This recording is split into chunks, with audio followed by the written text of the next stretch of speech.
திடனில்லா நேரத்தில் புது பலன் தந்து என்னை நீ தாங்கிடுமே. திடனில்லா நேரத்தில் திடமனம் தந்து என்னை நீ நடத்திடுமே. பலனில்லா நேரத்தில் புது பலன் தந்து என்னை நீ நடத்திடுமே. திடனில்லா நேரத்தில் திடமனம் தந்து என்னை நீ நடத்திடுமே. பலன் தாருமே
பலத்தா பலத்தா என்னை நடத்திடுமே. பலத்தா பலத்தா வார்த்தை அறிக்கை பண்ணிட்டே இருங்க. இன்னைக்கு இந்த பலவீனங்கள் விலகி ஓடும், இந்த பலவீனங்கள் விலகி ஓடும் இயேசுவின் நாமத்தில். பலத்தா என்னை நடத்திடுமே.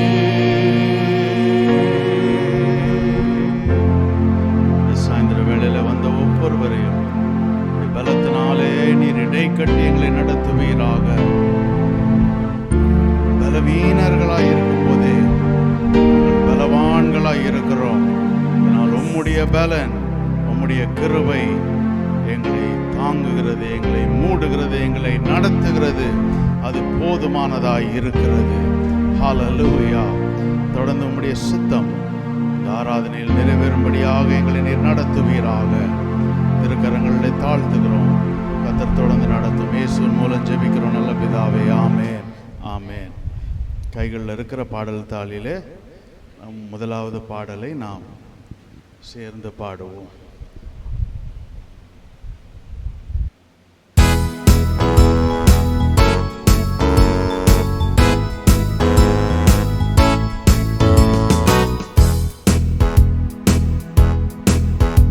என்னை ஆசீர்வதிக்கவே ஆசீர்வதித்தீர், பலுகி பெருகவே பெருக பண்ணி நீர். என்னை ஆசீர்வதிக்கவே ஆசீர்வதித்தீர், பலுகி பெருகவே பெருக பண்ணி நீர். நன்றி இயேசு ராஜா, நன்றி இயேசு ராஜா. என்னை ஆசீர்வதிக்கவே ஆசீர்வதித்தீர், பலுகி பெருகவே பெருக பண்ணி நீர். என்னை ஆசீர்வதிக்கவே ஆசீர்வதித்தீர், பலுகி பெருகவே பெருக பண்ணி நீர். நன்றி இயேசு ராஜா, நன்றி இயேசு ராஜா.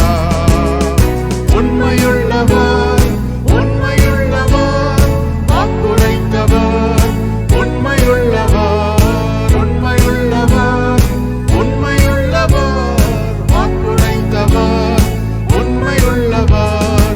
சொன்னதை செய்யும் அளவு கைவிடாத தேவ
பிரியமாய் இருக்கிறார். அல்லேலூயா. சாயந்தர வேளையில நம்மை ஆசீர்வதிக்கிற அந்த தேவனை நாம் ஆராதிப்போம். இரண்டாவது பாடலை நாம் சேர்ந்து பாடுவோம். அல்லேலூயா. ஆசீர்வதிக்கும் தேவன் தம் ஆசீர் பொழிந்திடும் நேரம். அல்லேலூயா. பெருக்கத்தை அளித்திடும் தேவன் நம்மை பெருக செய்வார் இவ்வருடம். சேர்ந்து பாடுவோம்.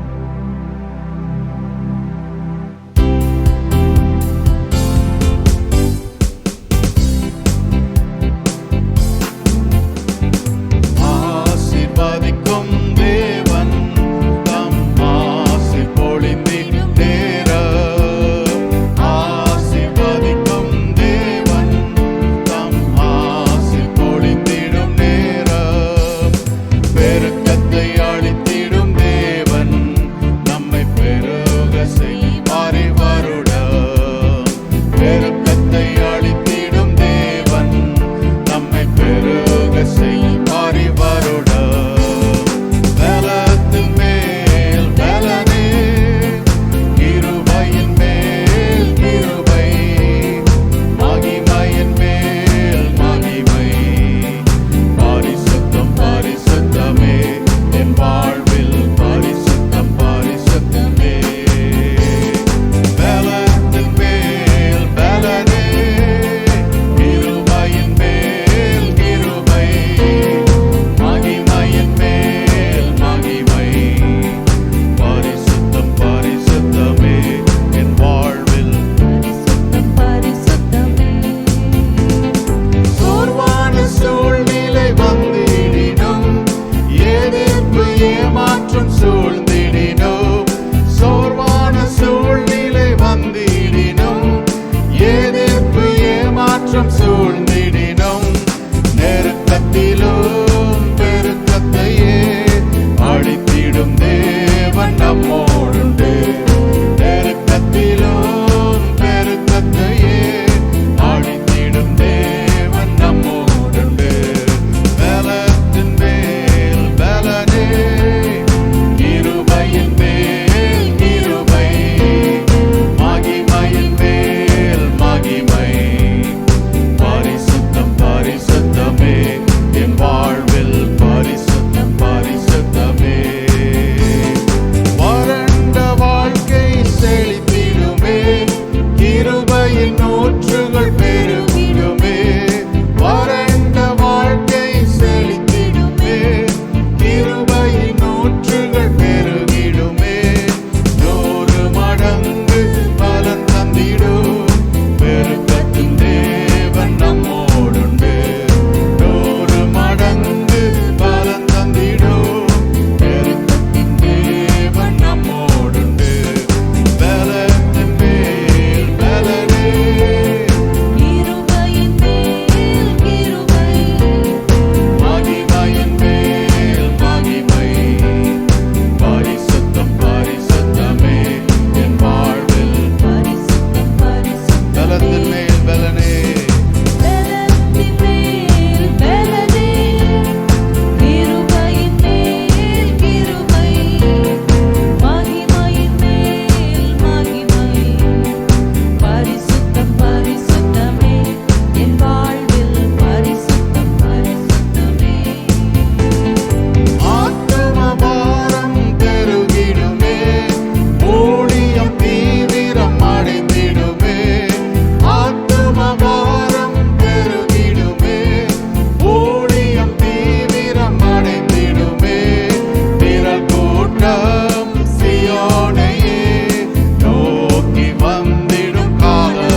வாக்களித்தார் தேவன் இன்று நிறைவேற்ற வந்து விட்டார்.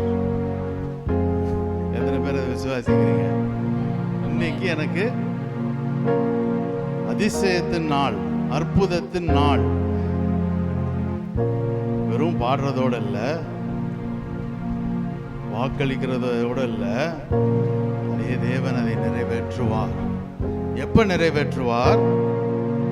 இன்று நிறைவேற்றுவார்.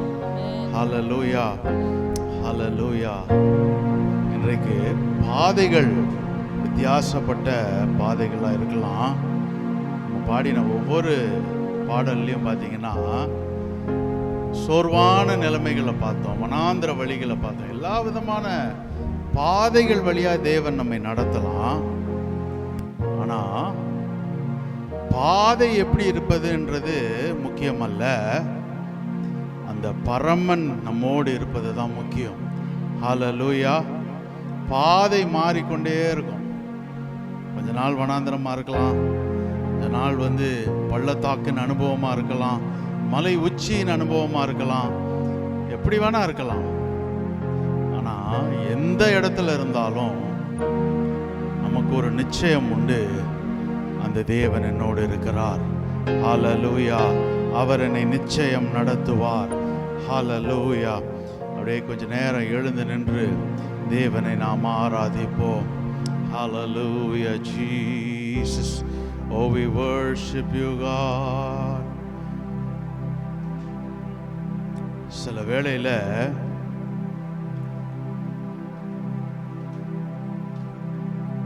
தேவன் நம்மை நடத்தும் பாதைகளில் ஒரே ஒரு வார்த்தை தான் சொல்கிறான், ஆண்டவரே என்னால் இந்த பாதையில் நடக்க முடியலப்பா, என்னால் இந்த சூழ்நிலையில் ஒன்றும் செய்ய முடியல. தேவன் அதை நன்கு அறிந்திருக்கிறார். அவர் நம்மை பலப்படுத்தி எல்லாவித சூழ்நிலையின் மத்தியிலும் நம்மை நடத்துவார். நம்மை கைவிடாத தேவன் அவர். ஹல்லேலூயா, ஹல்லேலூயா.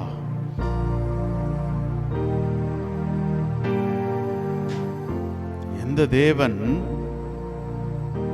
ஆபிரகாமோடும் ஈசாக்கோடும் மோரியா மலைக்கு 3 நாள் பிரயாணம் பண்ணி போற அந்த நேரத்திலையும் அதே தேவன் தான் கூட இருந்தார்.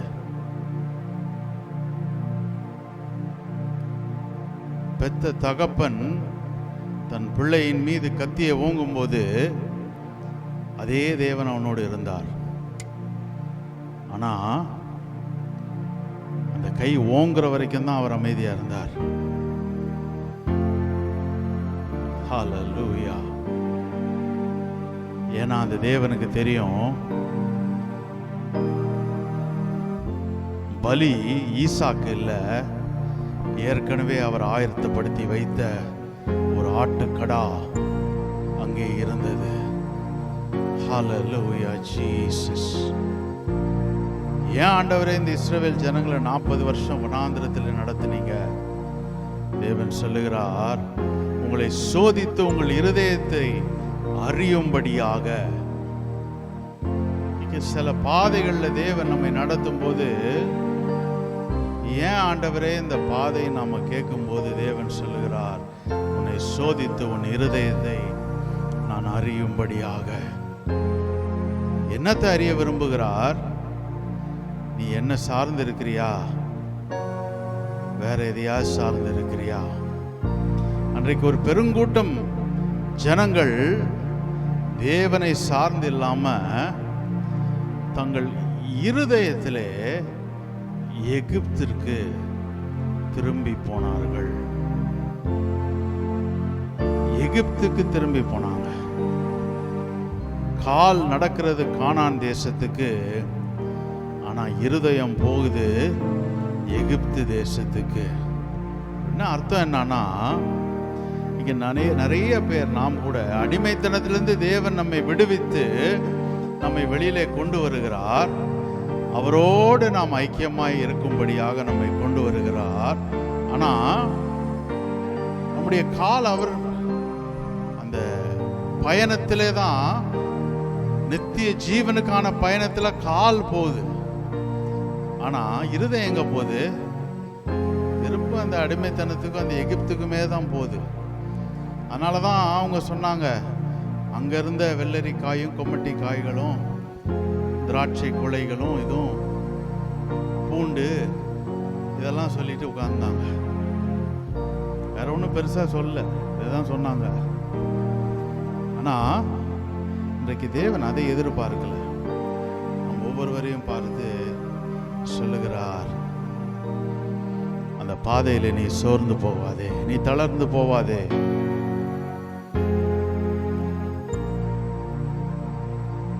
உன் பலன் குன்றி போய் இருக்கிற நிலைமையில கூட நீ கொஞ்ச பலம் இருந்தும் எனக்கு எஸ் மருதியே நீ மறுதலிக்காமல் இருக்கிறாய் என்று சொல்லி அவர்களோடு பேசினார்.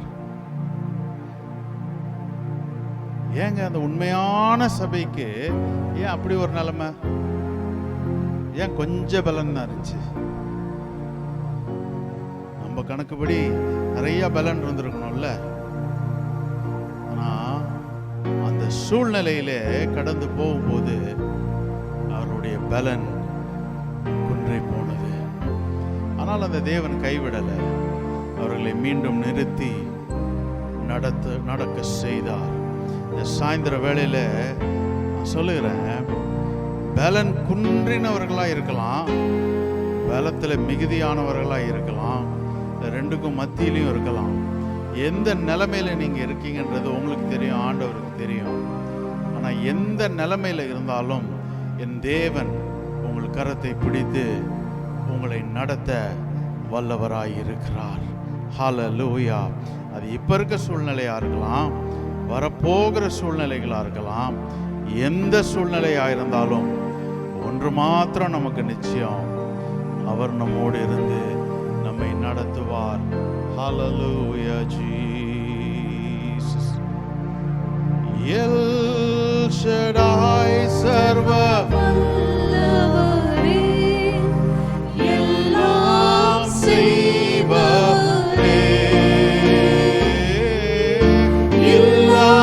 இல்லாதவைகளை இருக்கின்றதாய்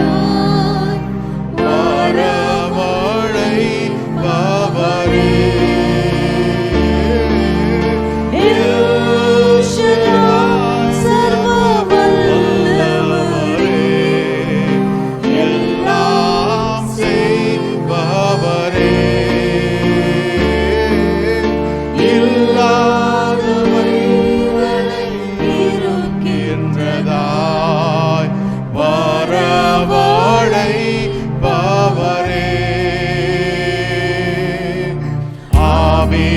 ஆபிரகாமுக்கு செய்தவர் எனக்கும் செய்ய வல்லவர்.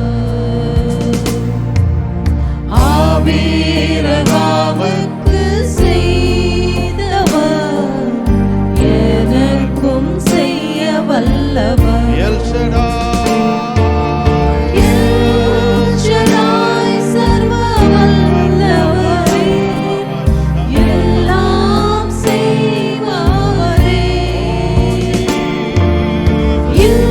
இல்லாதவைகளை இருக்கின்றதாய்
கைவிடுவதில்லை.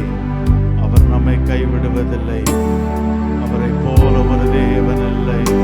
ஹல்லேலூயா ஜீசஸ். அசாத்தியங்கள் சாத்தியமே தேவா உந்தன் வார்த்தையாலே. அசாத்தியங்கள் சாத்தியமே தேவா உந்தன் வார்த்தையாலே. அசையாத மலை கூட அசைந்திடுமே. அமராத புயல் கூட அமர்ந்திடுமே. அசையாத மலை கூட அசைந்திடுமே. அமராத புயல் கூட அமர்ந்திடுமே. எல்லா புகழும் எல்லா கனவும் என்னில் அசாத்தியம் செய்பவரே. எல்லா துதியும் எல்லா கனவும் என்னில் இறைவரமானவர்க்கே. எல்லா புகழும் எல்லா கனவும் என்னில் அசாத்தியம் செய்பவர்க்கே. எல்லா துதியும் எல்லா உயர்வும் என்னில் நிறைவரமானவர்க்கே. எனக்காய் நிற்கும் இயேசுவுக்கே. எனக்காய் பேசும் இயேசுவுக்கே. எனக்காய் நிற்கும் இயேசுவுக்கே. எனக்காய் பேசும் இயேசுவுக்கே. நான் எடுத்த தீர்மானங்கள் ஒன்றன் பின்னால் தோற்றனவே. நான் எடுத்த தீர்மானங்கள் ஒன்றன் பின்னால் தோற்றனவே. சோராமல் எனக்காக உழைப்பவரே. தோற்காமல் துணை நின்று காப்பவரே. சோராமல்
வேளையில ஒருவேளை சில காரியங்களை குறித்து இது என் கை மீறி மட்டும் போல, எல்லாரும் கை மீறியும் போயிடுச்சு, இனி இதற்கு வழியே இல்லை என்று இருக்கலாம்.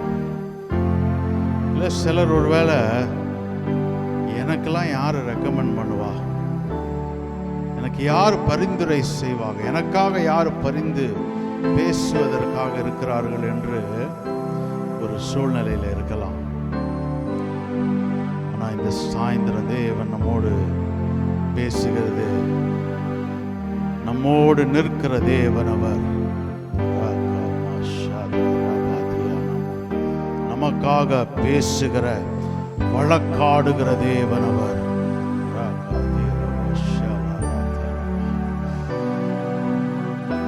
எந்த காரியத்தில் இனி இதுக்கு ஒன்றும் நடக்காதுன்னு நினைக்கிறோமோ, முடிஞ்சு போச்சுன்னு நினைக்கிறோமோ, அதை தேவன் மீண்டும் துவக்க அவரால் கூடாதது இல்லை. உலகம் ஒருவேளை தான் முடிஞ்சிருச்சுன்னு சொல்லியிருக்கலாம், உலகம் முடிஞ்சிருச்சுன்னு சொல்லியிருக்கலாம். ஆனா என் தேவன் அங்கே துவக்கத்தை உண்டு பண்ணுகிறார்.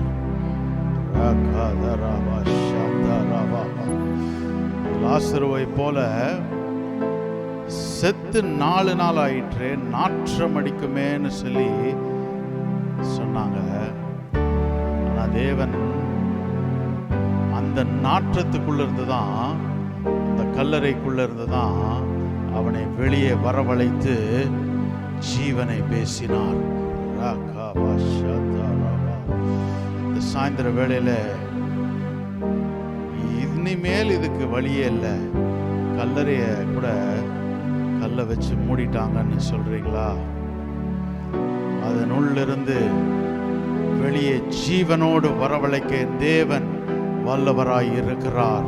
அதை அவர் நம்முடைய சூழ்நிலைகள் அப்படியே செய்வார். அவரை போல ஒரு தேவன் இல்லை. ஹல்லேலூயா. அவரை போல ஒரு தேவன் இல்லை. அவரை போல ஒரு தேவன் இல்லை. யார் யாருக்கெல்லாம் ஆண்டவரே அவங்க ரெக்கமெண்டேஷன்ல போறாங்க, ஆனா எனக்கு பேச யாரும் இல்லைன்னு நினைக்கிறீங்களா?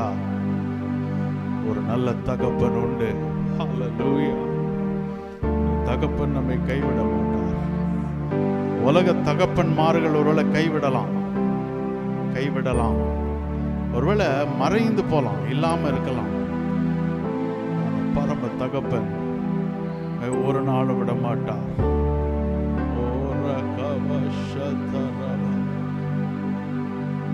ஏதோ கொஞ்ச காலத்துக்கு நம்மை அவர்கள் நடத்தி இருக்கலாம், ஆனா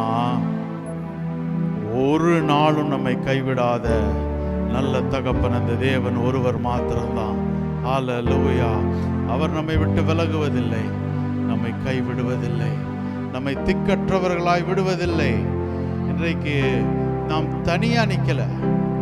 ஒருவேளை தனியா நிக்கிறோன்ற எண்ணம் இன்னைக்கு யாருக்காவது இருந்ததுன்னா, அந்த எண்ணம் இயேசுவின் நாமத்தில் விலகுவதாக. என்னோடு என் தேவன் நிற்கிறார், என்னோடு என் தேவன் நிற்கிறார். ஓ ஹல்லேலூயா. சேனைகளின் கர்த்தர் என்பது அவருடைய நாமம். The Lord of hosts is his name.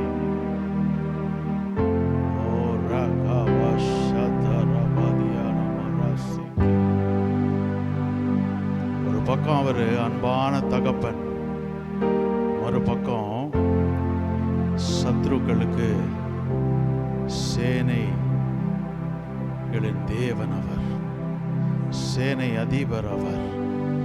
Lord of hosts, சேனைகளின் கர்த்தர் என்பது அவருடைய நாமம். ஓ ஹல்லேலூயா. அவர் நம்மை நடத்துவார், தொடர்ந்து நடத்துவார். இன்றைக்கு திடன் கொள்வோம், பலன் அடைவோம். கர்த்தருக்குள்ளே திடன் அடைவோம், பலன் கொள்ளுவோம். சோர்வின் ஆவிகள் விலகட்டும். தேவ பலன் ஆட்கொள்ளட்டும். தேவனுடைய பலன் ஆட்கொள்ளட்டும். ஒரு சந்தோஷத்தின் ஆவி, ஒரு மகிழ்ச்சி நம்மை ஆட்கொள்ளட்டும். அந்த துக்கம் மாறட்டும். அந்த துக்கம் மாறட்டும். கர்த்தர் நம்மை நடத்துவார். கர்த்தர் நம்மை நடத்துவார். எல்லா கனத்துதி மகிமையும் ஒருவருக்கே செலுத்துகிறோம். நீர் மாத்திரம் உயர்ந்திருப்பீராக, மகிமைப்படுவீராக. ஆமென், ஆமென். உட்காருவோம். धन्यवाद के साथ स्तुति गाऊंगा, हे यीशु मेरे खुदा। उपकार तेरे हैं बेशुमार, कोटि कोटि स्तुति धन्यवाद। धन्यवाद के साथ स्तुति गाऊंगा, हे यीशु मेरे खुदा। उपकार तेरे हैं बेशुमार, कोटि कोटि स्तुति धन्यवाद। योग्यता से बढ़कर दिया है अपनी दया से तूने मुझे। योग्यता से बढ़कर दिया है अपनी दया से तूने मुझे। मांगने से ज्यादा मिला मुझे, कोटि कोटि स्तुति धन्यवाद। मांगने से ज्यादा मिला मुझे, कोटि कोटि स्तुति धन्यवाद। धन्यवाद के साथ स्तुति गाऊंगा, हे यीशु मेरे खुदा। उपकार तेरे हैं बेशुमार, कोटि कोटि स्तुति धन्यवाद। तू है सच्चा जिंदा खुदा, तू पर ही भरोसा मेरा। तू है सच्चा जिंदा खुदा, तुझ पर ही भरोसा मेरा। सेवा पूरी करके पाऊंगी ना प्रभु ऐसा दो वरदान। सेवा पूरी करके पाऊंगी ना प्रभु ऐसा दो वरदान। धन्यवाद के साथ गाऊंगा, हे यीशु मेरे खुदा। उपकार तेरे हैं बेशुमार, कोटि कोटि स्तुति धन्यवाद। कोटि कोटि स्तुति धन्यवाद। कोटि कोटि स्तुति धन्यवाद।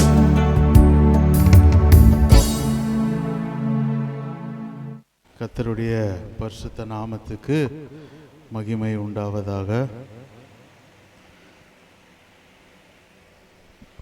இந்த நாளில் கூட உங்கள் ஒவ்வொருவரையும் ஆண்டவராகிய இயேசுவின் நாமத்திலே நான் வாழ்த்துகிறேன், வரவேற்கிறேன். இதுவரைக்கும் நடத்தின தேவன் இனியும் நம்மை நடத்துவார். ஹல்லேலூயா. தேவனுடைய பரிசுத்த நாமத்துக்கு மகிமை உண்டாவதாக. ஆகாய் 2வது அதிகாரம் அதனுடைய 19வது வசனம். The book of Haggai chapter 2 and verse 19. ஆகாய் 2ஆம் அதிகாரம் 19வது வசனம். களஞ்சியத்தில் இன்னும் விதை தானியம் உண்டோ? திராட்சை செடியும் அத்தி மரமும் மாதளஞ்செடியும் ஒலிவ மரமும் கனி கொடுக்கவில்லையே, நான் இன்று முதல் உங்களை ஆசீர்வதிப்பேன் என்று சொல்லுகிறார் என்றார். From this day I will bless you. நான் இன்று முதல் உங்களை ஆசீர்வதிப்பேன். நான் இன்று முதல் உங்களை ஆசீர்வதிப்பேன். இந்த வசனம் நான் இன்று முதல் உங்களை ஆசீர்வதிப்பேன் அப்படின்னா நம்ம மனசில் என்ன கேள்வி வரும்? அப்போ நேற்று ஆசீர்வதிக்கலையா, முந்தா நாளையே ஆசீர்வதிக்கல? பொதுவாக ஒரு லேமேனாக நான் சொல்கிறேன், நான் இன்று முதல் உங்களை ஆசீர்வதிப்பேன். From this day I will bless you. இந்த நாள் முதற்கொண்டு நான் அப்போ ஒரு பிற்காலத்தில் வருகிற ஆசீர்வாதம் இருக்குது, இல்லைன்னு நான் சொல்லலை. ஏன் இதுக்கு முன்னாடி ஆசீர்வாதம் இல்லை? அப்படி இந்த நாளுக்கு என்ன விசேஷம்? இல்லை நம்மெல்லாம் கூடி இன்று ஆசீர்வதியும் ஆண்டவரே அப்படின்னு நம்ம எல்லாம் பாடினோன்னு இன்றைக்கி ஆசீர்வதிச்சிருவாரா? இதில் என்ன விசேஷம் அப்படின்றத ஆவியானவர் ஒரு ஆவிக்குரிய ரீதியாய் இந்த புஸ்தகத்திலிருந்து எனக்கு வெளிப்படுத்தினார். இந்த புஸ்தகம் முழுக்க முழுக்க ஒரு நடந்த சம்பவத்தை விவரிக்கிற தீர்க்க தரிசனமாய் தேவனுடைய வார்த்தைகள் உரைக்கப்பட்டதை எழுதப்பட்ட ஒரு புஸ்தகமாய் இந்த ஹாகாய் தீர்க்க தரிசன புஸ்தகம் இருக்கிறது. இதில் இருந்து தேவன் நம்முடைய வாழ்க்கைக்கு எப்படி தேவன் நம்மை இன்று முதல் ஆசீர்வதிப்பார் என்பதை இன்றைக்கு நான் உங்களோடு துரிதமாக பேசும்படியாக விரும்புகிறேன். இந்த வசனத்தில் ஆவியானவர் எனக்கு கண்களுக்கு காட்டினது 3 பங்காய் காட்டினார். 3 பாகங்களாய் இந்த வசனத்தை எனக்கு காட்டினார். ஆனால் முக்கியமாக என்னை கவர்ந்தது, நான் இன்று முதல் உங்களை ஆசீர்வதிப்பேன். நான் இன்று முதல் உங்களை ஆசீர்வதிப்பேன். இந்த வசனத்தில் நீங்கள் முதல்ல இருக்க 2 சொற்றொடரையும் நீங்கள் வாசித்து பார்த்தீங்கன்னா, களஞ்சியத்தில் இன்னும் விதை தானியம் உண்டோ, திராட்சை செடியும் அத்தி மரமும் மாதுளஞ்செடியும் ஒலிவ மரமும் கனி கொடுக்கவில்லையே. இப்போ முதல் 2 பகுதி இந்த வசனத்தில் நம்ம வாசித்தோன்னா, இல்லை இந்த முதல் சொற்றொடர் ஃபுல்லாக நம்ம வாசித்தோன்னா ஒரே ஒரு காரியம்தான் நமக்கு புரியுது. இந்த பகுதியில் என்ன இருக்குது அப்படின்னா ஒன்றுமே இல்லை. என்ன இருக்குது? எதுவுமே இல்லை. களஞ்சியத்தில் விதை தானியம் உண்டோ, திராட்சை செடியும் அத்தி மரமும் மாதுளஞ்செடியும் ஒலிவ மரமும் கனி கொடுக்கவில்லை. அப்போ எதுவுமே பாசிட்டிவாக இல்லை. ஆனால் தேவன் அந்த இடத்துல என்ன சொல்லுகிறார்? ஆக்சுவலாக அது இங்கிலீஷில் ஒரு வெர்ஷனில் எப்படி போட்டிருக்குன்னா, but from this day I will bless you. ஆனாலும் நான் இன்று முதல் உங்களை ஆசீர்வதிப்பேன். எதுவுமே கனி கொடுக்கல, களஞ்சியத்தில் ஒன்றுமே இல்லை, ஆனாலும் நான் உங்களை இன்று முதல் ஆசீர்வதிப்பேன். இன்று முதல் ஆசீர்வதிப்பேன். அது ஒன்றுமே இல்லை, பேரன்னஸ், நத்திங், எதுவுமே நடக்காதுன்ற ஒரு காலியான நிலைமையிலிருந்து தேவன் சொல்லுகிறார். அந்த சூழ்நிலையில் இது எதுவுமே பார்த்தீங்கன்னா, களஞ்சியம், இந்த திராட்சை செடி, அத்தி மரம், மாதுளஞ்செடி, ஒழுவ மரம், இது எதுவுமே இன்றைக்கி நினச்சா நாளைக்கு கனி கொடுக்காது, நாளைக்கு விதை தானியம் உண்டாகாது. அதுக்குன்னு ஒரு விதைக்கிற காலம் இருக்குது, அறுக்கிற காலம் இருக்குது, அதுக்குன்னு மரத்தில் வளர்கிற காலம் இருக்குது, செடியில் வர காலம் இருக்குது. ஆனால் தேவன் சொல்கிறார், நான் இன்று முதல், அதெல்லாம் வளர்ந்த பிறகு நான் ஆசீர்வதிப்பேன்பா அப்படின்னு சொல்ல, இன்று முதல் நான் உங்களை ஆசீர்வதிப்பேன். எவ்வளோ நாள் ஆசீர்வதிப்பேன்? அதற்கு பின்பாக இருக்கிற காலங்கள் எல்லாம் நான் உங்களை ஆசீர்வதிப்பேன். இன்று முதல் நான் உங்களை ஆசீர்வதிப்பேன். இன்றைக்கி செய்தியினுடைய தலைப்பு God's continual blessings. தேவனுடைய தொடர்ச்சியான ஆசீர்வாதங்கள், காட்ஸ் கண்டினியூவல் பிளெஸ்ஸிங்ஸ், தேவனுடைய தொடர்ச்சியான ஆசீர்வாதங்கள். ஹல்லேலூயா! எத்தனை பேர் எனக்கு வேணும் தேவனுடைய தொடர்ச்சியான ஆசீர்வாதங்கள்? கர்த்தருடைய வார்த்தை நம்மை நடத்துவதாக, ஆவியானவர் நம்மோடு பேசுவாராக. சரி, நேரடியாக நான் செய்திக்கு உள்ள நான் கடந்து செல்கிறேன். இந்த வசனத்தின் முதல் பகுதி ஆகாய 2ஆம் அதிகாரம் 19வது வசனம். களஞ்சியத்தில் இன்னும் விதை தானியம் உண்டோ? போதும். களஞ்சியத்தில் இன்னும் விதை தானியம் உண்டோ? களஞ்சியத்தில் இன்னும் விதை தானியம் உண்டோ? Is the seed yet in the barn அப்படின்னு சொல்லி ஆங்கிலத்திலே சொல்லுகிறது. களஞ்சியத்தில் இன்னும் விதை தானியம் உண்டோ? அப்போ விதை தானியம் இல்லை, அதான் நிலைமை. உண்டோன்னு கேள்வி கேட்டு அங்கே ஒன்றும் இல்லை. முதலாவது இவர்களுக்கு என்ன ஒரு நிலைமை அப்படின்னு நம்ம பார்த்தா, இந்த நிலைமையை நான் விவரித்து சொல்கிறேன். முதல் குறிப்பாக அவர்களுடைய எல்லைக்குள்ளே காணப்பட்ட தொடர்ச்சியான தோல்விகள். தொடர்ச்சியான தோல்விகள். என்னடா ஆரம்பத்தில் தொடர்ச்சியான ஆசீர்வாதம்னு சொன்னீங்க, இப்போ நம்ம தொடர்ச்சியான தோல்விகள்னு போகிறீங்களேன்றீங்களா? இந்த வசனத்தை நாம் புரிந்து கொண்டு எந்த நிலைமையிலிருந்து தேவன் நம்மை ஆசீர்வதிக்க விரும்புகிறார் என்பதை நாம் பார்ப்போம். அவர்கள் எல்லைகளுக்குள்ளே காணப்பட்ட தொடர்ச்சியான தோல்விகள், consecutive failures within your borders. consecutive failures within your borders. அதாவது consecutive failures, தொடர்ச்சியான தோல்வி அப்படின்னா எதை செஞ்சாலும் தோல்வி, எதை செஞ்சாலும் தோல்வி. எதுவுமே என்ன சொல்லும், உருப்படாது, எல்லாம் நாசமாக போகுது. இவனை விட்டிங்கன்னா எல்லாத்தையும் நாசமாக பண்ணி இழுத்து மூடிடுவான்வாங்கல்ல, அந்த மாதிரி சிலருக்கு அப்படி ஒரு கிருபை இருக்குது. அது மாதிரி அப்போ இந்த ஜனங்களுடைய வாழ்க்கையில் ஏன் இப்படி ஒரு நிலைமை அப்படின்னு பார்த்தீங்கன்னா, ஏன் இவர்கள் வாழ்க்கையில் எல்லாமே தோல்வி? நம்ம கூட சில நேரத்துக்கு நம்ம வாழ்க்கையில் நினைக்கிறோம்ல, இது பக்கம் போனால் இது ஒன்று சரியில்லை, அங்கே போனால் அது சரியில்லை, இங்கே போனால் இது சரியில்லை, எதுதான் சரி, நம்மளும் சரியில்லை அப்படின்னு நம்ம உட்காந்துக்கிறோம். ஆனால் இந்த நிலைமைக்கு ஒரு காரணம் உண்டு. ஆகாய் 1ஆம் அதிகாரம் அதனுடைய 2வது வசனம். இந்த ஜனங்கள் கர்த்தருடைய ஆலயத்தை கட்டுகிறதற்கு ஏற்ற காலம் இன்னும் வரவில்லை என்கிறார்கள் என்று சேனைகளின் கர்த்தர் சொல்லுகிறார். இந்த ஜனங்கள் கர்த்தருடைய ஆலயத்தை கட்டுகிறதற்கு ஏற்ற காலம் இன்னும் வரவில்லை என்கிறார்கள். The time is not come. The time that the Lord's house should be built. தேவனுடைய ஆலயம் கட்டுவதற்கான நேரம், ஏற்ற காலம் இன்னும் வரவில்லைன்னு சொல்லி இவர்கள் சொல்லுகிறார்கள். இப்படி சொல்வதற்கு ஒரு காரணம் இருக்கு. இது யார் இந்த வார்த்தையை சொல்றான்னா, இந்த ஜனங்களுக்குள்ள அவர்கள் சொல்லி கொண்ட வார்த்தையை தேவன் அந்த தீர்க்கதரிசிக்கு வெளிப்படுத்தி சொல்லுகிறார். இந்த மாதிரி இவங்க ஏற்ற காலம் வரவில்லை என்று சொல்லுகிறார்கள்.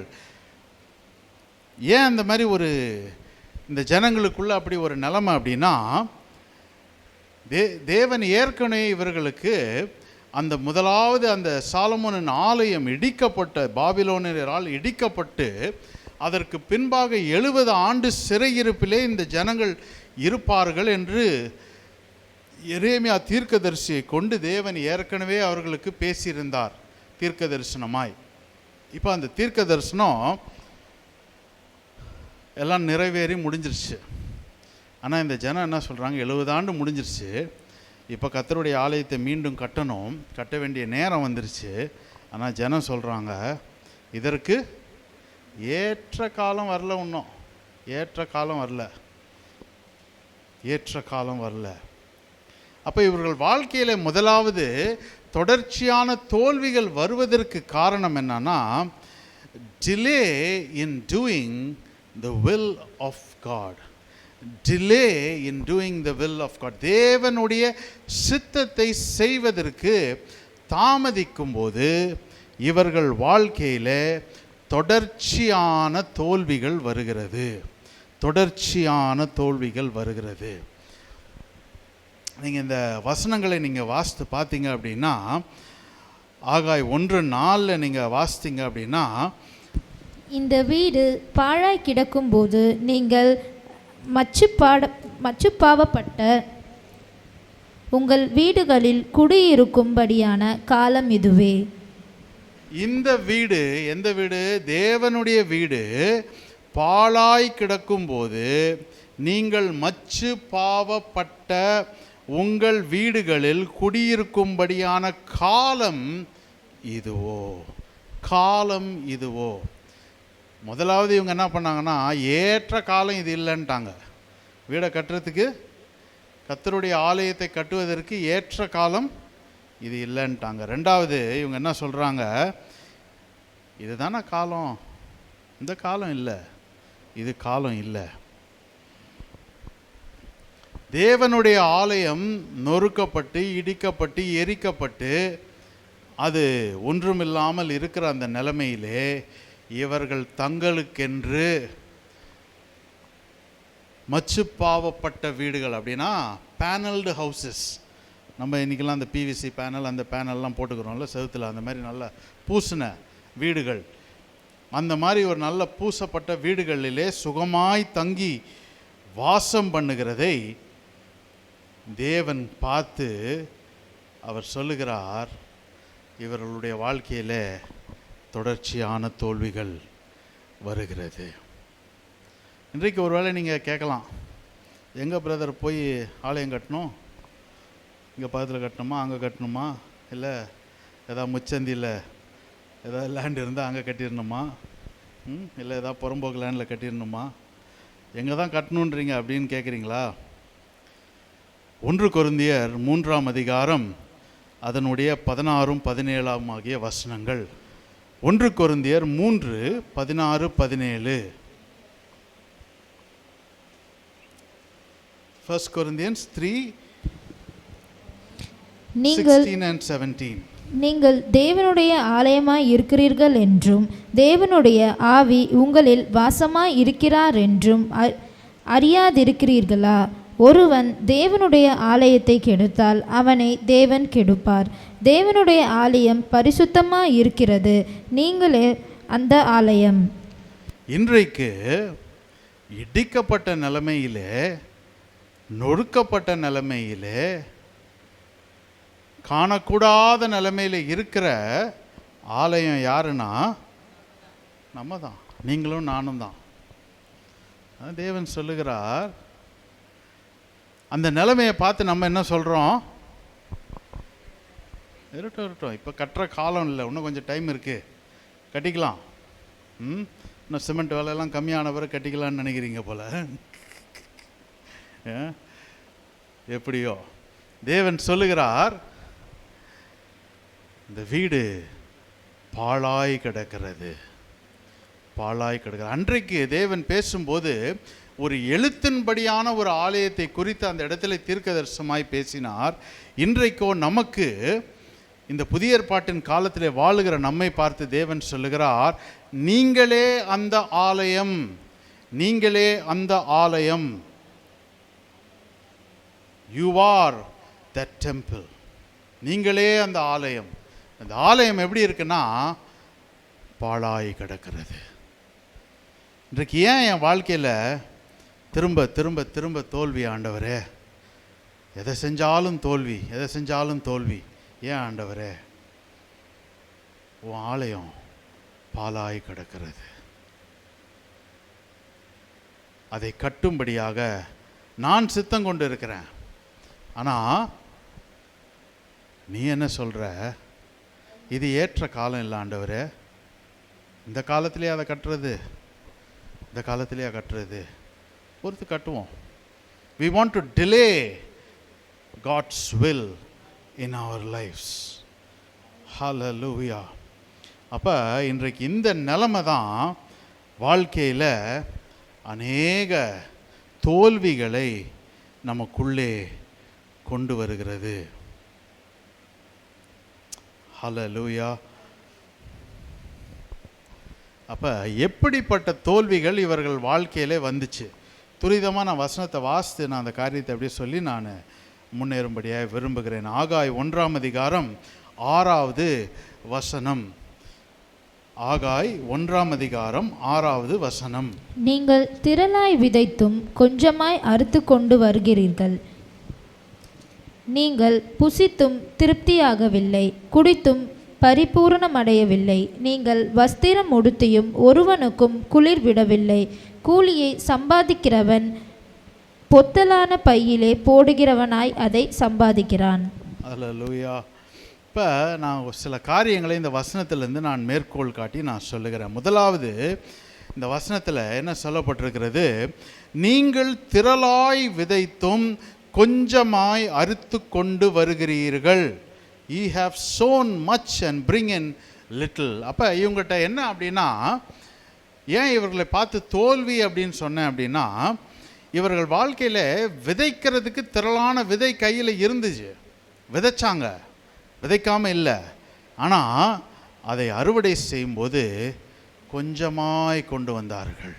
என்றைக்கு விதைக்கும்போது அதிகமாக விதைச்சிட்டு அறுவடை செய்யும்போது கொஞ்சமாக வந்துச்சுன்னா ஒரு தோல்வி. அது ஃபெயிலியர் இன் ரீப்பிங்.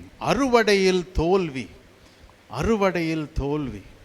இவங்களுடைய அறுவடையில் ஒரு தோல்வியை இவர்கள் சந்தித்தார்கள். அடுத்தது, இந்த வசனத்தில் நான் பார்க்குற வாக்கியம், நீங்கள் புசித்தும் திருப்தி ஆகவில்லை. புசித்தும் திருப்தி ஆகவில்லை. Ye eat but ye have not enough.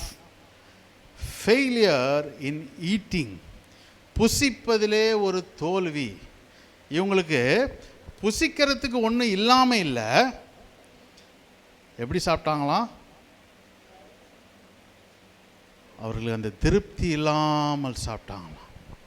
இங்கிலீஷில் பட் யூ ஹாவ் நாட் இனஃப்னு வருது. ஆனால் தமிழில் நீங்கள் புசித்தும் திருப்தி ஆகவில்லை. அப்படின்னா இவங்க சாப்பிட்டாங்க.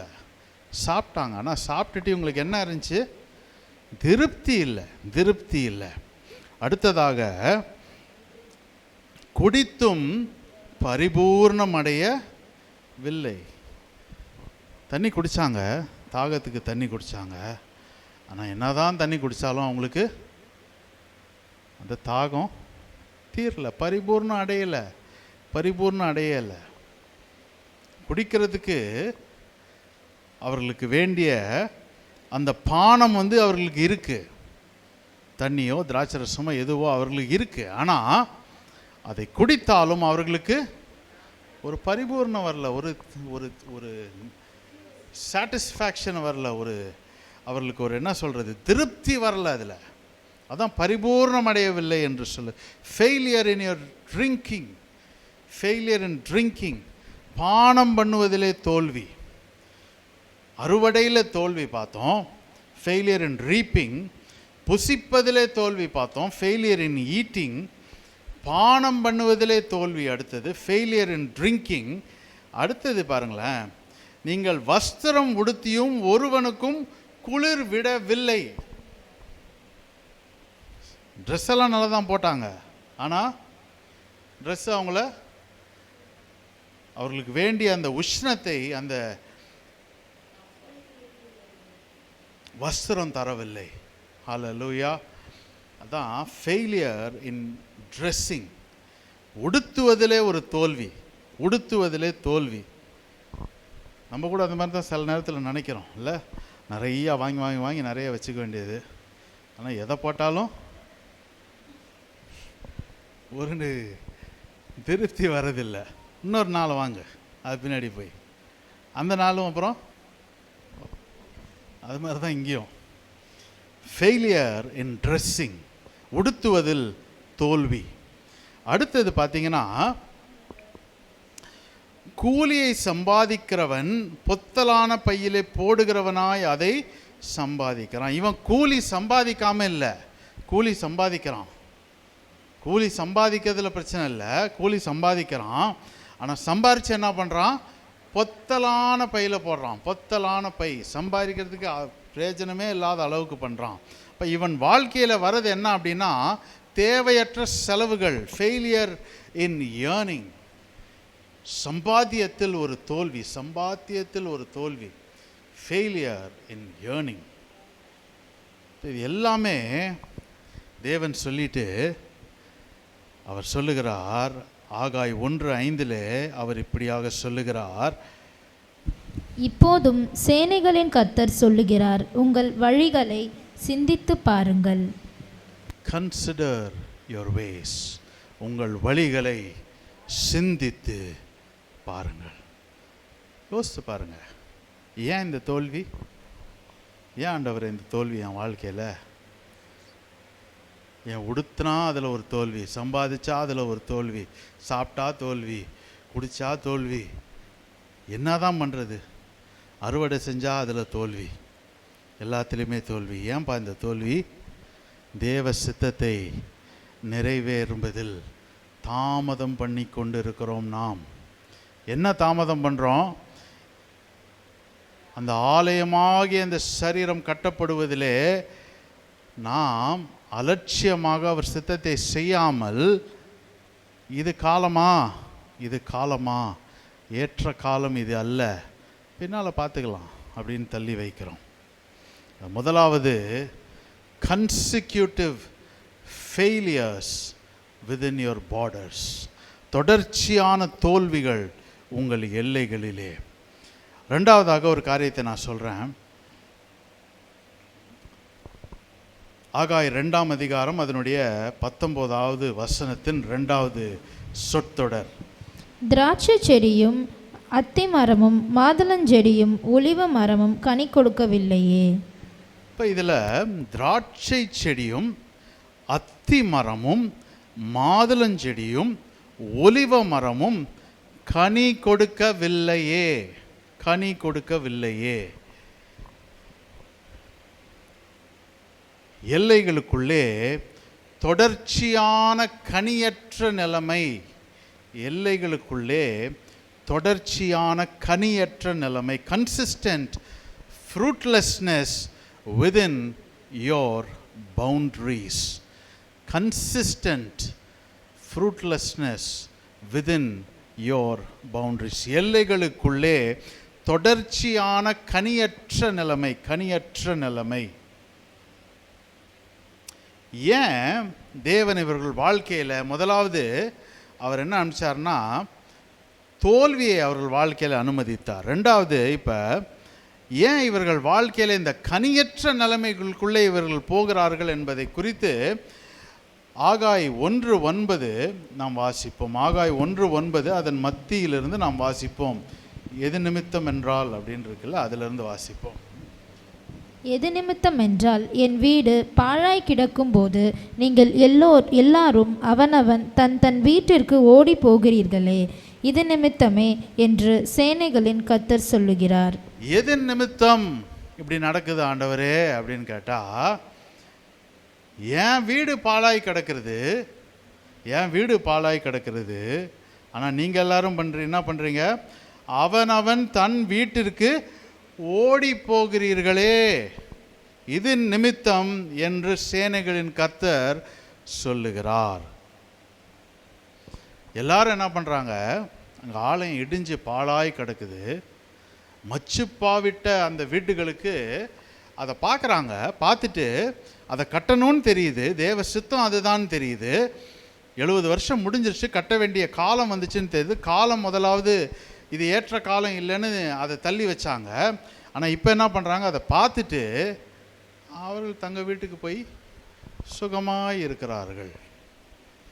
Disrespectful in doing the will of God. தேவ சித்தத்தை நிறைவேற்ற அவர்களுக்கு கொஞ்சம் கூட எண்ணம் இல்லாதவர்களாய் இருந்தார்கள்.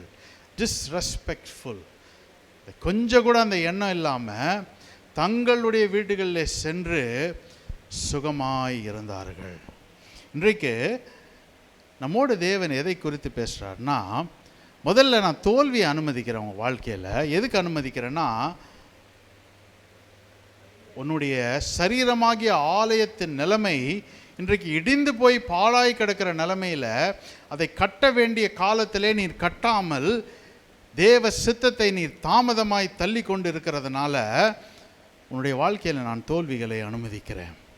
இப்போ ரெண்டாவதாக தேவன் சொல்கிறார், உன் வாழ்க்கையில் கனியற்ற நிலைமை உனக்குள்ளே வருது அப்படின்னா எதனால் அப்படி வருது?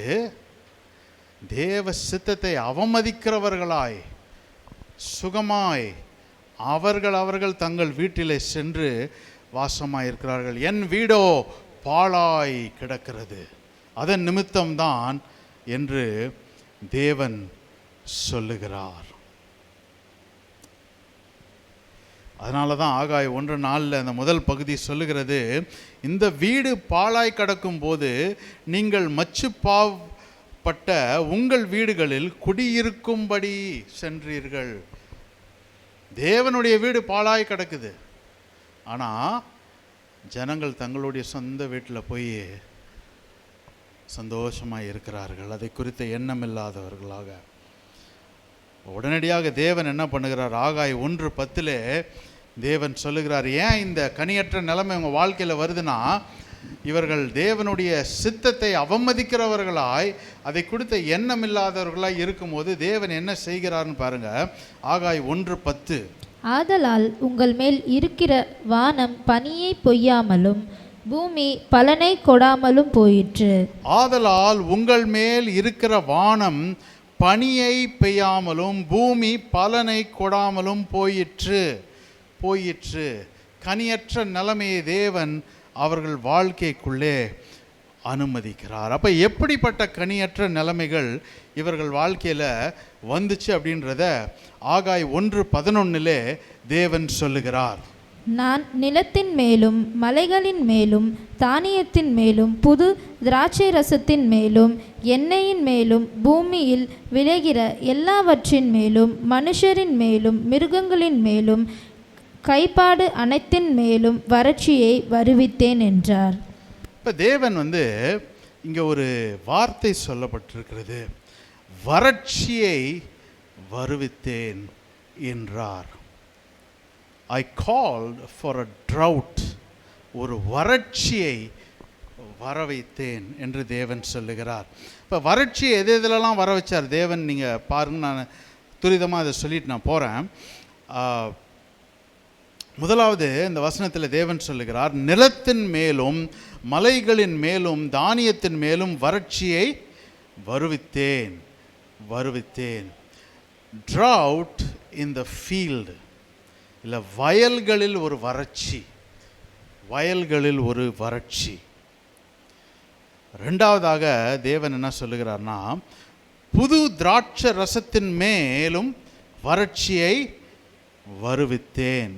இப்போ drought in the drink, குடிப்பில் ஒரு வறட்சி. மூன்றாவதாக சொல்கிறாரு, எண்ணெயின் மேலும் பூமியிலே விளைகிற எல்லாவற்றின் மேலும் வறட்சியை வருவித்தேன். drought in the food, புசிப்பிலே ஒரு வறட்சி. அதற்கு பின்பாக சொல்கிறாரு, மனுஷர் மேலும் மிருகங்கள் மேலும் வறட்சியை வருவித்தேன். drought in the lives, வாழ்க்கையிலே ஒரு வறட்சி. கடைசியாக சொல்லுகிறார், கைப்பாடு அனைத்தின் மேலும் வறட்சியை வருவித்தேன். எது மேலனா, drought in the labor of your hands, drought in the labor, கைப்பாடிலே ஒரு வறட்சி. எல்லா இடத்துலையும் வறட்சி. நீங்கள் நல்லா பார்த்தீங்கன்னா, முதல்ல எதெல்லாம் தோல்வி வந்துச்சோ அதற்கு ஏறக்குறைய இணையான எல்லா இடத்துலையுமே இப்போ அடுத்த ஸ்டேஜுக்கு தேவன் தள்ளுகிறாரு. கனியற்ற நிலைமை, வறட்சியின் நிலைமை, ஒரு கனியற்ற வாழ்க்கைக்குள்ளே தேவன் தள்ளுகிறார். சொல்லிட்டு ஆகாய் 1:7 தேவன் சொல்லுகிறார், உங்கள் வழிகளை சிந்தித்து பாருங்கள் என்று சேனைகளின் கர்த்தர் சொல்லுகிறார். உங்கள் வழிகளை சிந்தித்து பாருங்கள். உங்கள் வழிகளை சிந்தித்து பாருங்கள். 2 விதமான நிலைமைகளை இவர்கள் வாழ்க்கையில் பார்த்தோம். முதலாவது என்ன பார்த்தோம் அப்படின்னா, consecutive failures within their borders. அவர்கள் எல்லைக்குள்ளே தொடர்ச்சியான தோல்விகள். ஏன் தொடர்ச்சியான தோல்விகள்? அவர்கள் தேவ சித்தத்தை செய்வதிலே தாமதப்படுத்தினார்கள். Delay in doing the will of the Lord. ரெண்டாவதாக என்ன பார்த்தோம்னா, consistent fruitlessness within their boundaries. அவர்கள் எல்லைக்குள்ளே தொடர்ச்சியான கனியற்ற நிலைமையை பார்த்தோம். ஏன் அப்படி ஒரு நிலைமை அப்படின்னா, தேவ சித்தத்தை அவமதிக்கிறவர்களாக, தேவ சித்தத்தை குறித்த எண்ணமே இல்லாதவர்களாக தங்கள் வாழ்க்கையை நடத்தும்போது தேவன் அவர்களுக்குள்ளே அனுப்பின நிலைமை என்னன்னா, கனியற்ற நிலைமை, ஃப்ரூட்லெஸ்னஸ், கனியற்ற நிலைமை. அதான் வறட்சியை உள்ள அனுப்புகிறார். வறட்சி. இப்போ இந்த நிலைமையில் தோல்வி ஒரு பக்கம் இருக்குது, வறட்சியும் கனியற்ற நிலைமையும் ஒரு பக்கம் இருக்குது. இப்போ தேவன் ஆகாய் 2:19 கடைசி பகுதியில் தேவன் சொல்லுகிறார், நான் இன்று முதல் உங்களை ஆசீர்வதிப்பேன் என்று சொல்லுகிறார் என்றான். நான் இன்று முதல் உங்களை ஆசீர்வதிப்பேன் என்று கர்த்தர் சொல்லுகிறார் என்று தீர்க்கதரிசி சொல்லுகிறான். இப்படிப்பட்ட ஒரு நிலைமையில் இப்படி ஒரு வார்த்தை வருது அப்படின்னா, இந்த வார்த்தையை ஏன் இதுவரைக்கும் இப்படி வறட்சி இதெல்லாம் இருந்தது, ஏன் திடீர்னு கர்த்தர் இந்த இடத்துல வந்து நான் இன்று முதல் உங்களை ஆசீர்வதிப்பேன் ஏன் சொல்கிறார்? ஏன் சொல்கிறார்? ஏதாவது வித்தியாசமாக இருந்துச்சா? இல்லை அது ஏதாவது நல்ல நாளா? ஏதாவது நல்ல நாள் பார்த்து சொல்லிட்டாரோ? ஏன் அப்படி சொன்னார்? இந்த பகுதியினுடைய பேக்ரவுண்டை நம்ம புரிந்து கொள்ளணும். இதனுடைய என்ன, இதில் எந்த காரியம் இந்த புஸ்தகத்தில் எழுதப்பட்டிருக்கு என்பதை நாம் அறிந்து கொள்ளணும். ஏற்கனவே நான் சொன்னது போல், பாபிலோனியர் வந்து அந்த தேவாலயத்தை எரித்து அதில் இருக்கிற எல்லாவற்றையும் எடுத்து கொண்டு போய் அதை நாசம் பண்ணி 70 ஆண்டுகள் இஸ்ரவேல் ஜனம் சிறையிருப்பிலே இருக்க வேண்டிய காலம் இருந்தது. இப்போ தேவன் எரேமியா தீர்க்கதரிசியை வைத்து தீர்க்க தரிசனமாய் சொன்னது, 70 ஆண்டின் நிறைவிலே உங்களை மீண்டும் தேசத்திலே நான் கொண்டு வந்து உங்களை கட்டுவிப்பேன் என்று சொன்னார். அப்போ இந்த 70 ஆண்டு நிறைவு முடிந்தது. ஆனாலும் இந்த ஜனங்கள் 70 ஆண்டு முடிஞ்ச பிறகு, அதை அறிந்த பிறகும் இவர்கள் என்ன பண்ணல, தேவ சித்தத்துக்கு விரோதமாய் நின்றார்கள். தேவ சித்தத்தை செய்யலை, தாமதமாக இருந்தார்கள், அதை அவமதித்தார்கள், அதை குறித்த எண்ணமே இல்லாமல் இருந்தார்கள். இப்போ இந்த புக்கில் நீங்கள் வாசிக்க வேண்டாம், ஆனால் உங்கள் வேதத்தை நீங்கள் திருப்பி நான் சொல்கிற வசனங்களை கொஞ்சம் நீங்கள் பாருங்கள். ஆகாய் 1 அதிகாரம் அதனுடைய 1வது வசனம். ஆகாய் 1 அதிகாரம் அதனுடைய 1வது வசனம். அது வாசிங்களேன், நம்ம வாசிடலாம், குயிக்காக வாசி. ராஜாவாகிய தரியு அரசாண்ட 2ஆம் வருஷம் 6ஆம் மாதம் 1ஆம் தேதியிலே கர்த்தருடைய வார்த்தை ஆகாய் என்னும் தீர்க்கதரிசியின் மூலமாய் ஓகே, போதும். இதில் முக்கியமாக ஒரே ஒரு காரியம், கர்த்தருடைய வார்த்தை ஆகாய் தீர்க்கதரிசிக்கு எப்போ உண்டாச்சு? 6ஆம் மாதத்தின் 1ஆம் நாள். அப்படின்னா நம்ம கணக்குப்படி வச்சுக்கோமே, ஜூனு 1 கரெக்ட். அப்போ வந்து தரியு ராஜாவினுடைய 2வது வருஷம், அரசாண்ட வருஷம், 2வது வருஷம் கர்த்தருடைய வார்த்தை இவனுக்கு வருது. இப்போ என்ன வருது அதுக்கு பின்னாடி தான் நம்ம பார்த்தோம். அந்த ஆகா 1வது அதிகாரத்தில் ஃபுல்லாக நம்ம ஆகாயில் நம்ம இதான் பார்த்தோம். என்னென்ன காரியங்கள் இந்த ஜனங்கள் செஞ்சாங்க, எப்படிப்பட்ட காரியங்கள் செஞ்சாங்கன்னு சொல்லி தேவன் சொல்லுகிறார். இப்போ 1:15 நம்ம வாசிக்கும்போது, தரியு ராஜாவின் 2ஆம் வருஷம் 6ஆம் மாதம் 24ஆம் தேதியிலே இது நடந்தது. இப்போ தரியு ராஜாவின் 2வது வருஷம், அதே 2வது வருஷம் தான், 6வது மாதம், ஜூன் மாதம்னே வச்சுக்குவோம். எத்தனாவது நாள்? 24வது நாள் என்ன பண்ணாங்க?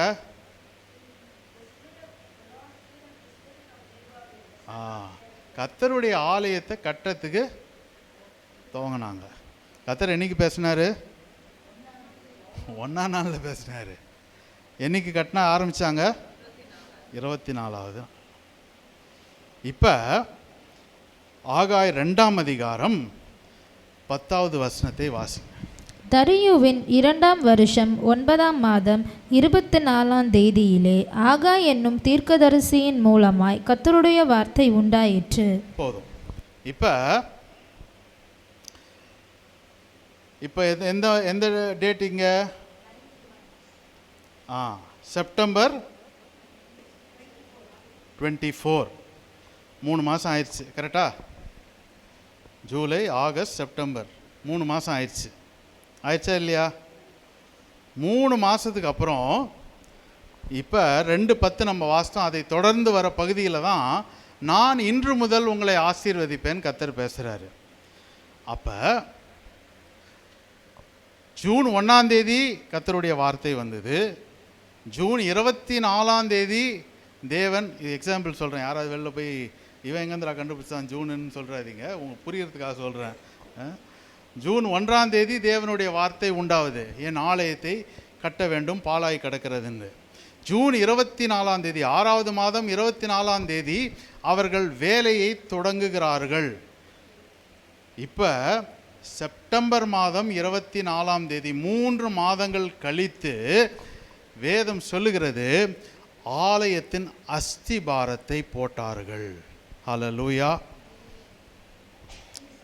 அந்த தேதியில் தான் ஆலயத்தின் அஸ்திபாரத்தை போட்டார்கள். அஸ்திபாரத்தை போட்ட உடனே தான் தேவன் சொல்லுகிறார், இன்று முதல் நான் உன்னை ஆசீர்வதிப்பேன்.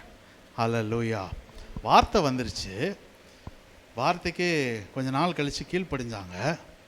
கீழ்ப்படிஞ்ச உடனே கர்த்தர் இன்றையிலேருந்து நான் ஆசீர்வதிப்பேன்லாம் சொல்லலை. அஸ்திபாரம் போட்ட பிறகு தேவன் சொல்லுகிறார், இன்று முதல் நான் உன்னை ஆசீர்வதிப்பேன். ஹல்லேலூயா. இன்றைக்கு நம்முடைய வாழ்க்கையிலும் என்றைக்கு அந்த நாள் அப்படின்னா, ஃப்ரம் திஸ் டே அப்படின்னா, நான் வேணால் 100 தடவை கத்தலாம் இன்னைக்கு தான் அப்படின்னு.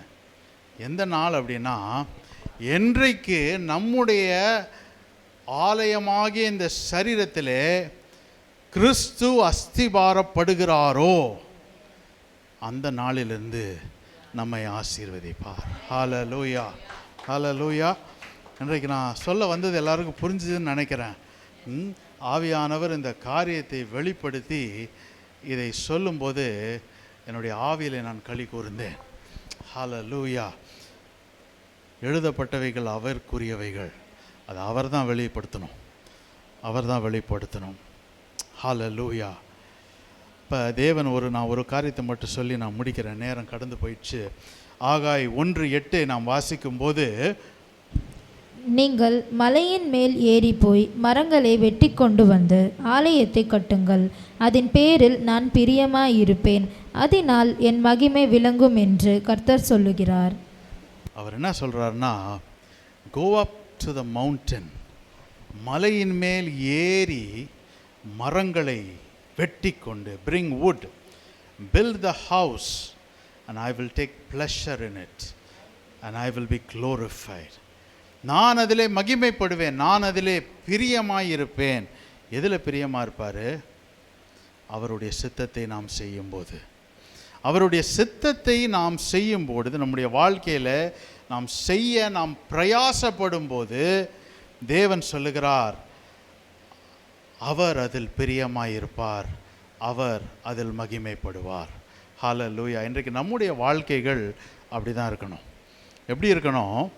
ஒவ்வொரு நாளும் என்ன பண்ணணும்னா, தேவ சித்தத்தை செய்ய பிரயாசப்படணும். இப்போ 3வதாக, desire to do the will of God.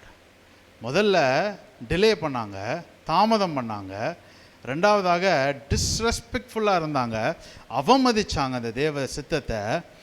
அவர்களுக்குள்ளே தோல்வியை அனுமதித்தார், அவர்களுக்குள்ளே கனியற்ற நிலைமையை அனுமதித்தார். 3வதாக தேவன் சொல்லுகிறார், when you desire, என்னுடைய சித்தத்தை செய்ய நீங்கள் தாகமாய் இருக்கும்போது, ஏக்கத்தோடு இருக்கும்போது, நான் இன்று முதல் உங்களை ஆசீர்வதிப்பேன்.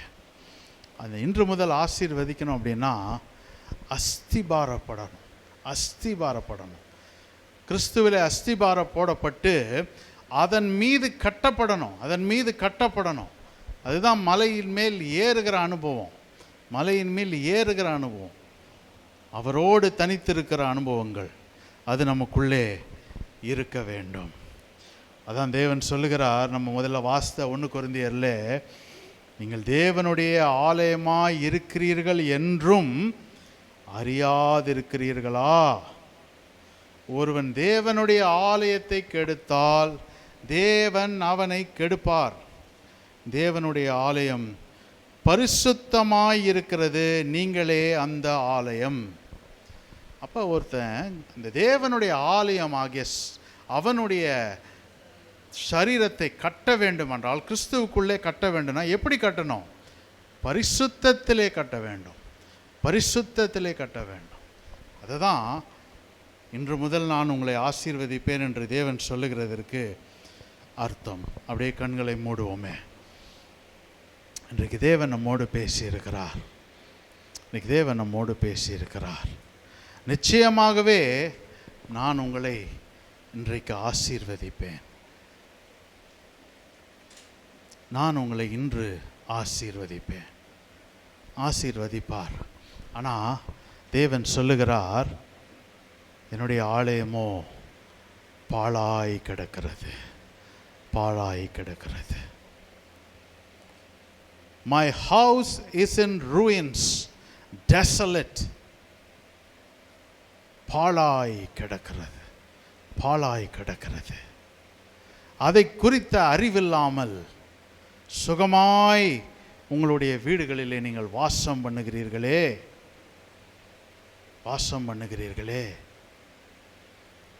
என் வாழ்க்கையில் தேவ சித்தம் இதுதானா அப்படின்னு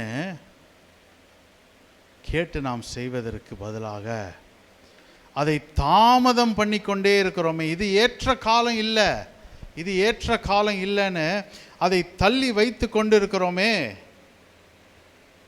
ஏன் என் வாழ்க்கையில் இவ்வளோ தோல்வி ஆண்டவரே? ஏன் ஆண்டவரே எல்லா பக்கமும் தோல்வி? தேவ சித்தத்தை செய்வதிலே ஒரு தாமதம் என்னுடைய வாழ்க்கையில் வரும்போது வாழ்க்கையின் எல்லா கோணங்களிலும் தேவன் தோல்வியை அனுமதிக்கிறார். எதற்கு? நம்மை திருத்தி வழியிலே கொண்டு வரும்படியாக. அந்த தோல்வியும் தாண்டி நம்ம அவர் பக்கமாக திரும்பலை அப்படின்னா வறட்சியை தேவன் அனுப்புகிறார். கனியற்ற நிலைமைகளை வாழ்க்கையில் அனுப்புகிறார். He sends fruitlessness into our life. Hallelujah. ஏன் ஆண்டவரே இப்படி கனியற்ற நிலைமை? ஏன் என் வாழ்க்கையில் வறட்சி? I have called this drought upon you அப்படின்னு வசனம் சொல்லுகிறார். நான் இந்த வறட்சியை உங்கள் வாழ்க்கையிலே வர வைத்தேன் என்று தேவன் சொல்லுகிறார். ஏன் ஆண்டவரே வாழ்க்கையில் ஏன் வறட்சி ஆண்டவரே? வாழ்க்கையின் எல்லா பக்கத்துலையும் வறட்சியா? ஆலயமாகிய சரீரம், பரிசுத்த ஆவியானவர் தங்கி வாசம் பண்ணுகிற அந்த சரீரம் இன்றைக்கு பாழாய் கிடக்கிறதே. அதை குறித்த அறிவில்லாமல், தேவ சித்தத்தை நிறைவேற்றாமல் அதை அவமதித்து கொண்டு இருக்கும்போது தேவன் கனியற்ற நிலைமைகள், வறட்சிகளை நம்முடைய வாழ்க்கையில் அனுமதிக்கிறார். ஆனால் இன்றைக்கு சாயந்தரம் தேவன் சொல்லுகிறார், நீ அதை கட்டுவாய் என்றால் மலையின் மேல் ஏறி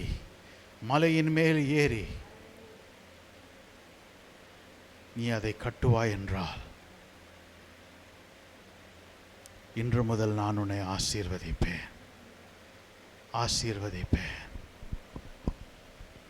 அஸ்திபாரப்படு, தேவனில் அஸ்திபாரப்படு. அங்குமிங்குமாக அலைகிற காற்றின் பதரை போல அல்ல, தேவனிலே அஸ்திபாரப்படும் போது, தேவனிலே நாம் ஒவ்வொருவரும் அஸ்திபாரப்படும் போது நாம் அசைய மாட்டோம். நான் அசைக்கப்படுவதில்லை. ஏன்னா நான் அந்த கண்மலையின் மீது போடப்பட்டிருக்கிறேன். கன்மலையின் மீது அஸ்திபாரம் போடப்பட்டிருக்கேன். எதுக்கு ஒப்பா சொல்லுகிறாரு? அவருடைய வார்த்தையை கேட்டு அதன்படி செய்கிறவன் எவனோ அவன் கன்மலையின் மீது தன் வீட்டை கட்டினவனுக்கு ஒப்பாய் இருக்கிறான். ஹல்லேலூயா. இன்றைக்கு அஸ்திவாரம் போடப்படணும். இன்றைக்கு கேட்டுட்டு நம்ம அப்படியே போயிடக்கூடாது. எனக்கும் சரி, உங்களுக்கும் சரி, ஒரு சிறு கூட்டமாய் நாம் இங்கே இருக்கலாம். ஆனால் தேவன் இன்றைக்கி நம்மோடு திட்டமாய் பேசுகிறார். சில நேரத்துக்கு நான் நினைப்பேன், ஆண்டவர் ஏன் ஆண்டவர் இவ்வளோ கடினமாக சில நேரத்துக்கு பேசுகிறீங்க, எனக்கே பேசுகிறதுக்கு கஷ்டமாக இருக்குது அப்படின்னு நினைப்பேன். ஆனால் நான் அடிக்கடியாக என்னுடைய குடும்பத்தில் நான் பேசுகிற ஒரு வார்த்தை, எல்லாரையும் இந்த இடத்துல தேவன் கொண்டு வரல. எத்தனையோ பேர் இங்கே வர முடியும், எத்தனையோ பேர் இங்கே வரலாம், ஆனால் வரல. ஆனால் ஒரு சிலரை தேவன் கொண்டு வர்றது காரணம் என்னன்னா, அவருடைய ராஜ்யத்தின் பணியிலே உங்கள் ஒவ்வொருவருக்கும் பங்கு இருக்குன்னு நான் நினைக்கிறேன். என்னுடைய இருதயத்தில் கொஞ்ச நாட்களாகவே நான் யோசித்து கொண்டு இருக்கிற ஒரு காரியம் என்ன அப்படின்னா, நான் மட்டும் இங்கே நின்று பிரசங்கம் பண்ணுறதில்லை. No, I don't want to do that. நானே ஒவ்வொரு வாரம் வந்து ஆராதனை நடத்தி, நானே பாட்டு பாடி, நானே ஜெபம் பண்ணி, எல்லாத்தையும் நோ, எனக்கு அதில் இஷ்டம் இல்லை. அதுக்கான காரியத்தை தேவனிடத்தில் நான் காத்து கொண்டு இருக்கிறேன். எல்லாருக்கும் அதுக்கு ஒரு தருணம் கொடுப்பேன் என்று நான் நினைக்கிறேன், விசுவாசிக்கிறேன். We have to make a start. Everybody sitting here has got a purpose. இங்கே உட்கார்ந்திருக்கிற ஒவ்வொருவருக்கும் தேவன் ஒரு நோக்கத்தை வைத்திருக்கிறார். அவருடைய ராஜ்யத்தின் மகிமைக்காக, அவருடைய ராஜ்யத்தின் பெருக்கத்துக்காக நாம் ஒவ்வொருவர் மேலும் ஒரு நோக்கத்தை வைத்திருக்கிறார். வந்து அப்படியே கேட்டுட்டு நம்ம டீ காஃபி குடிச்சிட்டு போகிறதோட நிற்கக்கூடாது. ஒவ்வொருவரும் இங்கே ஒரு சீஷனாக மாற வேண்டும், ஒரு சீஷனாக மாற வேண்டும். 10 வருஷம் கழித்து இங்கே எல்லாம் வந்துட்டு அவரே பிரசங்கம் பண்ணாருங்க, அவரே பாடினார், ஏதோ சொன்னார், இன்று முதல் ஆசீர்வதிப்பேன்னாரு, 10 வருஷம் ஆச்சு ஒன்றும் வரல அப்படின்ட்டு எல்லோரும் வெளில போயிடுறதில்ல. ஒவ்வொருத்தரும் அந்த தேவனுடைய சீஷனாய் நாம் நிற்க வேண்டும். இன்றைக்கு நம்முடைய ஆலயங்கள் அப்படியே பெரிய மாளிகையாக கட்டினால நான் நின்று பேசலை. ஆண்டவரே, இந்த வார்த்தையை பேச தகுதி இல்லாதவன் என்று சொல்லி தான் நான் நிற்கிறேன். பாழாய் கிடக்கிற இந்த சரீரமாகிய ஆலயத்தை செப்பனிட தேவன் எங்களுக்கு கிருபை பாராட்டுவீராக. செப்பனிட தேவன் கிருபை பாராட்டுவீராக. ஹல்லேலூயா ஜீசஸ், ஹல்லேலூயா. ஆண்டவரே, செப்பனிட கிருபை பாராட்டுங்க, சரி செய்ய கிருபை பாராட்டுங்க, தோல்விகளை விளக்குங்க ஆண்டவரே, வறட்சிகளை விளக்குங்க, கனியற்ற நிலைமைகளை விளக்குங்க.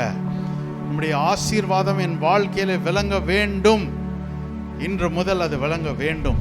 நாங்கள் அஸ்திவாரம் இடுகிறோம், உம்மிலே நாங்கள் அஸ்திவாரம் இடுகிறோம். ஹல்லேலூயா ஜீசஸ், ஹல்லேலூயா Jesus. We worship you God. Hallelujah. Oh, we worship you Jesus. அப்படியே ஆண்டவரோட பேசுங்களேன். உங்களுக்கு தெரியும், அவரோட முழு வாழ்க்கையும் பாழா இருக்காது, சில பகுதி பாழா இருக்கும். தேவன் இந்த சாயந்திர வேளையில் அதை செப்பனிட விரும்புகிறார். God wants to rebuild that. God wants you to restore that. Hallelujah. அதற்கு நீங்கள் தான் மலையின் மேல் ஏறி, நீங்கள் தான் கட்டைகளை எடுத்துட்டு வந்து நீங்க தான் கட்டணும், நீங்க தான் கட்டணும். ஏன்னா எதை கட்டுறோமோ முடிவில் அக்கினியினால் அது சோதிக்கப்படும், அக்கினியினாலே சோதிக்கப்படும். நம்ம தான் கட்டணும். இன்றைக்கு தேவனிடத்துல கேட்போமே, ஆண்டவரே, என் வாழ்க்கையில் ஏதாவது பகுதி பாழாய் கிடந்தால் அதை கட்டுவிப்பீராக. மௌனமாயிருக்காதே, நீ மௌனமாயிருக்காதே, மௌனமாயிருக்காதே,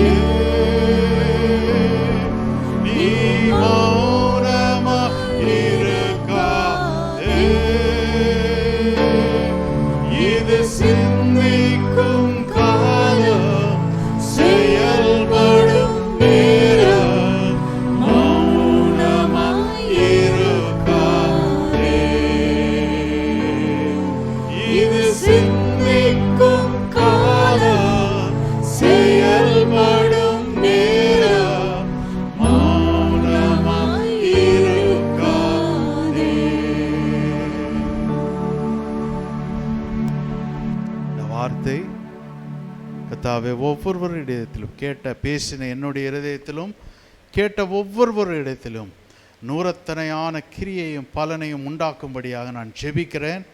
அப்படியே செய்வீராக. ஆண்டவரே, நாங்கள் வாசித்த வசனத்தின்படியாக யார் யாருடைய பாழாய் கிடந்த அந்த ஆலயங்கள் இன்றைக்கு செப்பனிடப்பட்டு அஸ்திபாரப்பட்டு கட்டப்படுகிறதோ, இந்த நாள் முதற்கொண்டு தேவன் அவர்களை நீர் ஆசீர்வதிப்பீராக. உம்முடைய தொடர்ச்சியான ஆசீர்வாதத்தை பிதா குமாரன் பரிசுத்தாவியின் நாமத்தினாலே நான் ஒவ்வொருவர் மீதும் கூறுகிறேன். அது அப்படியே நிலைத்திருப்பதாக என்று ஜெபிக்கிறேன். நிலைத்திருப்பதாக என்று ஜெபிக்கிறேன். வாழ்ந்து சுகித்திருக்க செய்வீராக. ஆசீர்வதிப்பிற நாமத்தை மகிமைப்படுத்திக் கொள்வீராக. உம்முடைய நாமத்துக்கே எல்லா கன துதி மகிமை இன்றைக்கும் என்றைக்கும் சதா காலங்களிலும் உண்டாவதாக. இயேசுவின் மூலம் ஜெபிக்கிறோம் நல்ல பிதாவே, ஆமேன் ஆமேன். சேர்ந்து சொல்லுவோம். என் ஆத்துமாவே கர்த்தரை ஸ்தோத்திரி, என் முழு உள்ளமே அவர் பரிசுத்த நாமத்தை ஸ்தோத்திரி. என் ஆத்துமாவே கர்த்தரை ஸ்தோத்திரி, கர்த்தர் செய்த சகல உபகாரங்களையும் மறவாதே. ஆமேன் ஆமேன். Praise the Lord.